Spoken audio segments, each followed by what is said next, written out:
Hello, everyone, and thanks for joining us on our show, Basic Concepts and the Wisdom of Kabbalah with Dr. Michael Laitman. Hello.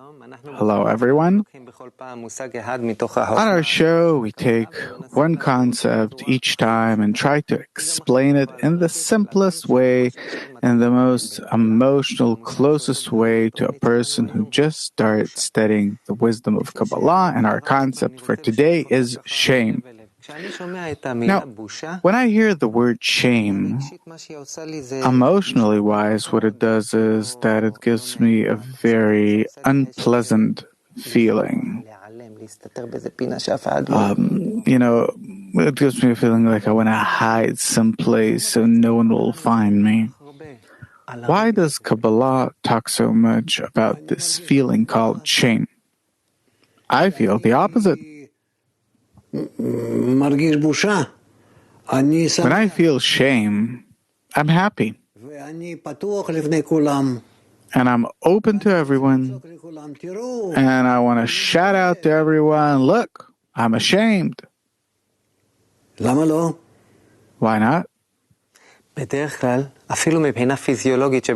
Usually, even physiologically, when a person feels shame, people blush, they become red, they want to die. Why are you happy about it?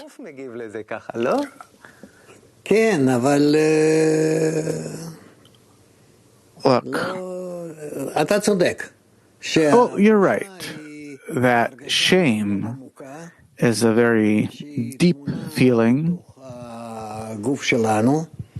that is embedded in our body, and our body resists this feeling and feels itself very unpleasant, uncalm with this kind of feeling, because this feeling erases a person's personality. If I feel shame, I, as if, am in resistance to my ego, to myself, to my existence. I, as if, disagree with existing, with my existence, or with existing in this way, and therefore shame is a very special feeling, and that is very opposed to our life and existence. There are people that are willing to kill themselves just in order not to feel shame, and there are many such cases. So why does Kabbalah talk about shame so much? Because we need to come to that feeling, the feeling of shame, and then from the feeling of shame, to correct ourselves. Because the feeling of shame, it shows us how unsimilar to the Creator we are, how opposed to the Creator we are, that we're the opposite of the Creator, that we're distant from the Creator, that we need to reach a state where we measure ourselves in relation to the upper force, in relation to the Creator, that the closer to Him we are, the better we feel. The further from Him we are, or even that we're opposite to the Creator, then that makes us feel bad, and then we feel shame. Understand that Kabbalah expresses or explains the feeling of shame as a feeling that awakens in the very initial relationship between the created being and the Creator. Yeah. Can we say that shame was the first feeling that was created? Yeah. It is the basis of our entire reality in the spiritual world. Can you elaborate? Because this is our main sensation from all of our sensations. We are feeling beings, and from all those feelings that we sense, shame is the very basis of our existence. By discovering more or less shame, we can measure and arrange, upgrade our situation in creation. Just a minute ago, you said that shame is such a powerful feeling that can erase a person. Now you're saying that it is the basis to all of our sensations that starts building man. Right. Aren't these contradicting things? No. With the help of shame, a person positions himself in the center of Creator and can direct himself in the direction in which he wants to develop. So shame is a developing force. Yes, it is. From the moment I get up and until I go to sleep, disconnect, if one can say that I disconnect from myself, I constantly measure myself in relation to shame, more or less. And this is what guides me in life. Previously, you said something very interesting. You said that the feeling of shame is the basis for all other feelings that later develop in a person. Why? Because this feeling tells me who I am. What am I worth? Where am I in relation to others? I, that am entirely an egoistic force that wants to exist and live and be above everyone. Shame measures my level of existence in relation to others. There's a parable that Bala tells your teacher that describes shame. He describes a situation where there's like a guest and a host, and the host invites the guest to his place, sets a table, invites him to sit, have a seat, eat something, and the guest says, no. He feels ashamed. Not that he doesn't want to eat. He wants to eat, but he simply feels shame. He doesn't want to receive from the host because it awakens shame in him. And then the host starts asking, pleading, please, please, and again and again. Eventually, he says okay and starts eating. And this parable describes the first interaction between the Creator and the created being. In simple words, what does it mean? That shame controls our entire life. Who's the host? Who's the guest? The giver is the host. The receiver is called the guest. And in this interaction between the Creator and the created being, as if the Creator is the host, yeah? And what is that food that he puts on the table? This entire world is set before man, and then man can choose. Does he receive at all? Maybe he doesn't want to be the created being, like a created being that all the time receives from the Creator. Maybe he has an inner feeling that he resists receiving, that he doesn't want to be the created being. So what does he want? He wants, like sometimes we nonetheless have this sense of shame of, why do I receive everything? Did you ever think, why is the Creator hidden? He's hidden in order not to awaken a sense of shame in us. You're talking about now? Of course about now. But once we begin to build ourselves and receive from the world only in order to sustain ourselves, and when we want to give back to the Creator that what He gives us, maybe we also want to give Him something in return. So to that measure, we can open the relations between us and see the Creator as the host and us as the guests that can arrange our relations with the host that He gives us, and we receive in such a way that we give back to him, and then there's no shame. But to the contrary, we sit as two friends next to the table and enjoy whatever's on the table, the treats, and we can really arrange such a relationship between us where we both enjoy. And it does not matter any longer who's the host and who's the guest, but we're doing it in order to give each other contentment, a good feeling. So, just to see if I get it. The creator in this parable is the host that prepares a feast and invites me to his place.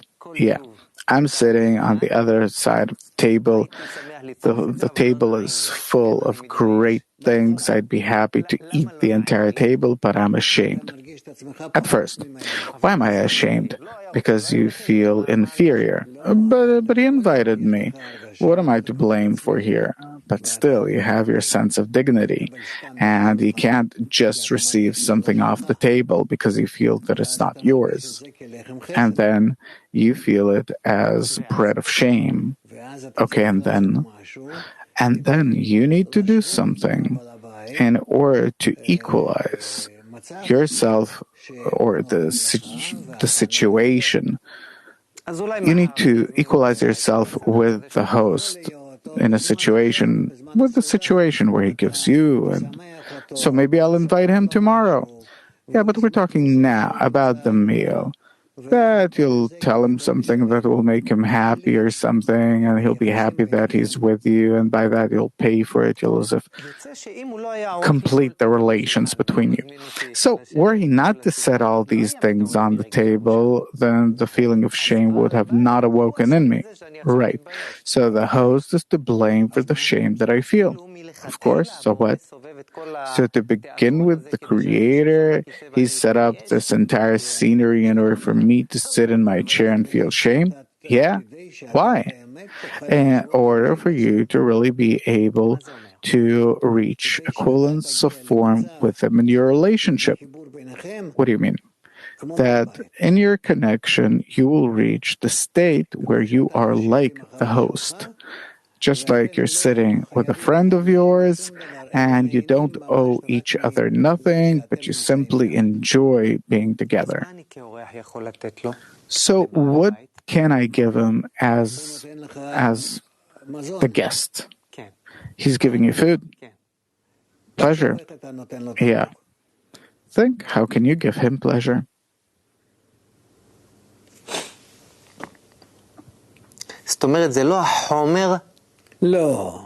So it's not the substance. No, we're not talking about that at all. What are we talking about? The attitude, the relation. By that I supplement? Of course, everything's according to the action. So it's all according to our relation towards, okay. You mentioned the bread of shame. I remember that in the initial story in Genesis, there's Adam and Eve running around naked in heaven, and it says that they don't feel shame, and then they commit the sin, eat from the tree of knowledge, then they feel that they're naked, they make some kind of garment for themselves, I don't exactly remember what, but is the shame from there related to what you just told me about? Yeah? How? Because a person that receives the bread of shame from another, he feels shame. He's ashamed of looking at the person that gives it to him. What were Adam and Eve ashamed of? Each of their own ego.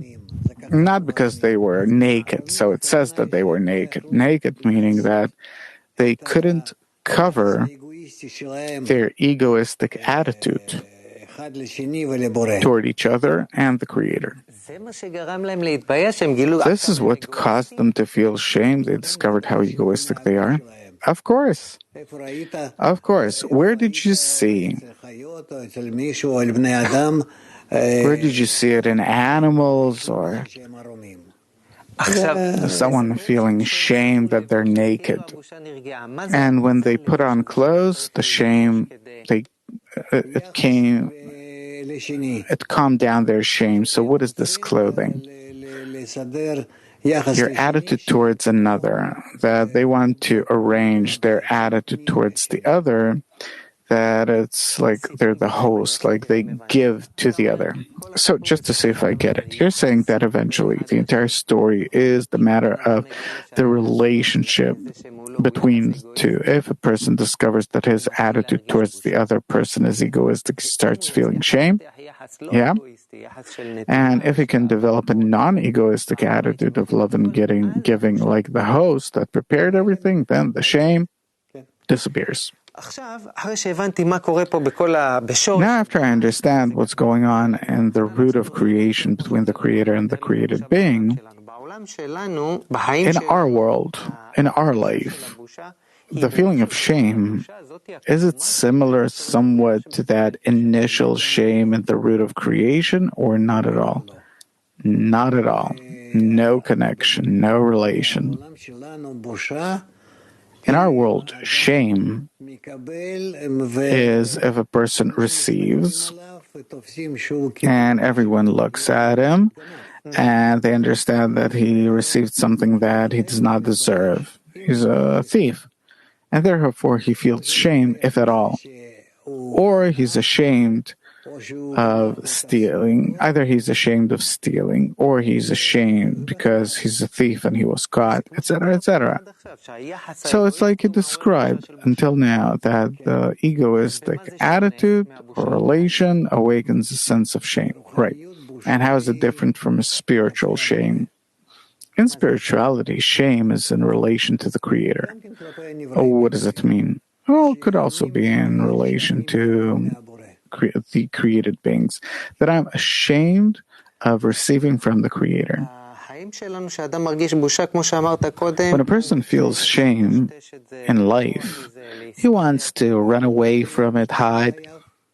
I don't want to feel that I owe anyone, that I'm in debt, and in spiritual shame. In spiritual shame, I want to feel myself in debt as much as possible because it pushes me to take the Creator into account. What is that? That it means that, like He is merciful, I am merciful. He gives, I give, and then I learn from Him how to give. I heard you once say that shame is what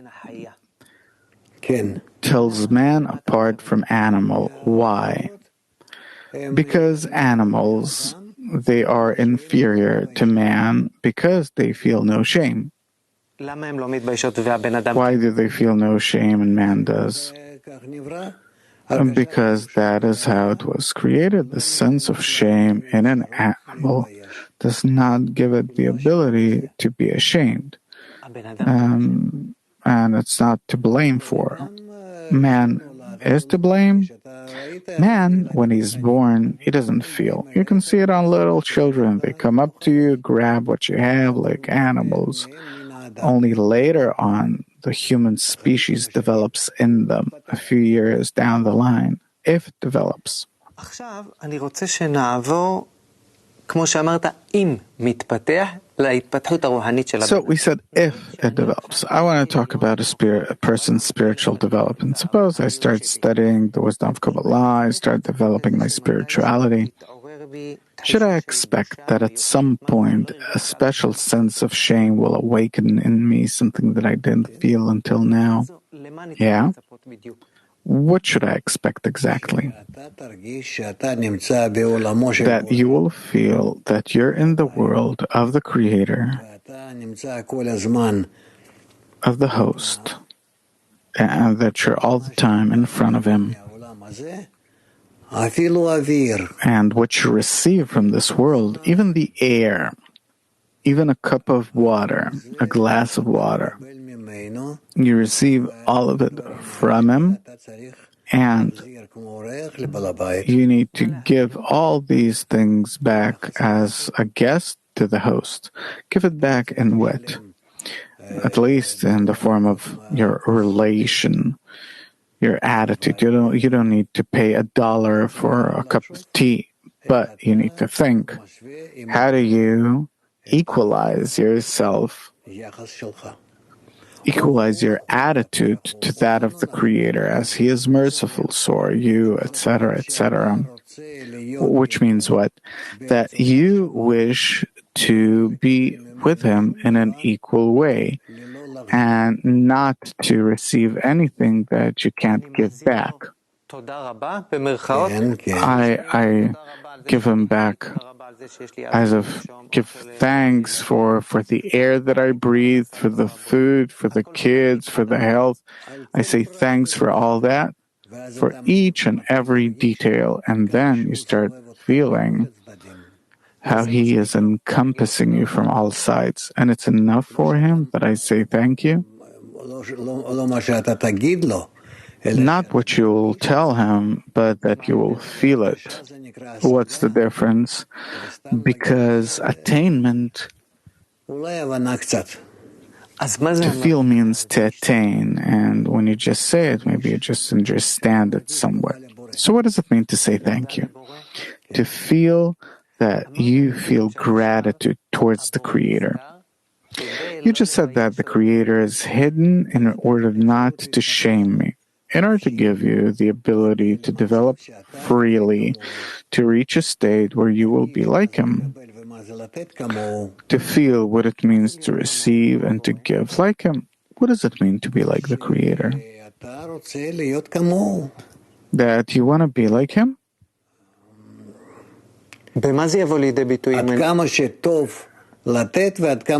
Meaning how good it is to give and how bad it is to receive. This means to think like the Creator. Yeah, how good it is to give and how bad it is to receive. Why is it bad to receive? Because it's something that does not exist in the Creator.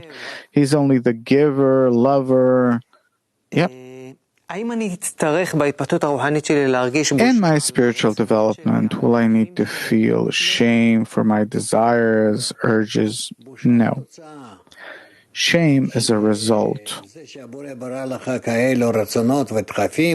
that the Creator has created such desires and drives in you. You're not to blame for that, but the way you use them, that is up to you. I heard that Kabbalah says that a person has nothing to feel ashamed about the Creator making him an egoist. Right, because that's how the Creator created me. Yeah? So, what should I feel shame about? About how you use your ego. Is there a positive way to use the ego? Of course, without the ego we can't move. So how do you use it positively? That by the ego I can do all the good things. What, for example? You name it, anything. Because the ego gives you the strength to act. Yeah? And the direction of your action is to the benefit of others. If I direct myself to the benefit of others, then by that I as if you cover everything. Shame too? Everything. Because the Creator created the power of the ego. You're not to blame. But how you use that, that is in your hands. If I'll be able to develop to a degree where my entire thought and attitude and everything will be from me to the benefit of the other, by that I solve the problem of shame. Yeah? I reach a state where there's no shame. Of course. And what will I feel instead of shame? To the benefit of others. What will I feel? That you love everyone. So shame turns into love? Yes, it does. It brings me to love others. The first step that I need to take in order to start advancing, suppose I feel shame because I'm the opposite of the Creator. He is the giver, I'm the receiver. What's the first step? That you will stop receiving. But you only want to give. And of course, you have nothing to give because you're not the Creator. you're not the source that supplies everything. But by that, you'll start seeing how by receiving, you can give pleasures to others, which is called giving. There's a kind of depth to this, that you use your ego in an inverted way, the opposite. What is that new attitude that I'll have to develop?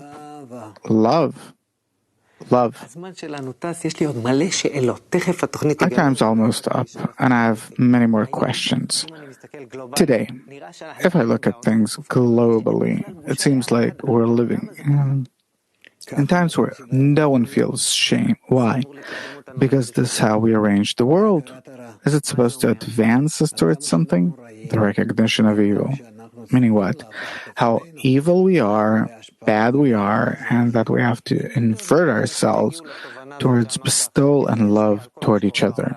If more people will come to that, how will that influence everything in the world? Wars, corruption, ecology, everything will turn upside down. What will be the lever that you will not be able to stand today's world and yourself in it? Yeah? What new quality will join mankind? Bestowal and love among everyone. What will happen to shame? It will become an attitude of love and respect. So, a few short questions. Today, we tried to define the concept of shame in the wisdom of Kabbalah. In conclusion, what is shame? A feeling of the unpleasantness of using the ego. How would you describe shame emotionally? Shame is an unpleasant feeling of using the ego. What should man's correct attitude towards shame be? How to work with it? That I feel an unpleasant feeling in using the ego.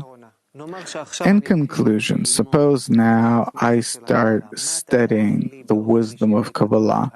What do you wish for me in relation to shame? To try and accustom yourself to use only those things that elevate you above shame, raise you above the shame. Meaning what? To all the time feel that you are above the shame, that you have nothing to be ashamed of. And what gives me this power? That you want to give everyone, you want to be similar to the Creator, and then certainly you will not feel shame. Thank you very much, Dr. Laitman. It seems that in this talk of ours, you like to open the door to endlessness, that it starts from such a difficult feeling like shame, but there's also something very positive about it. Of course, this is the opening to eternity. Beautiful. Good luck. Thank you very much. Thank you for being with us. Till next time, all the best.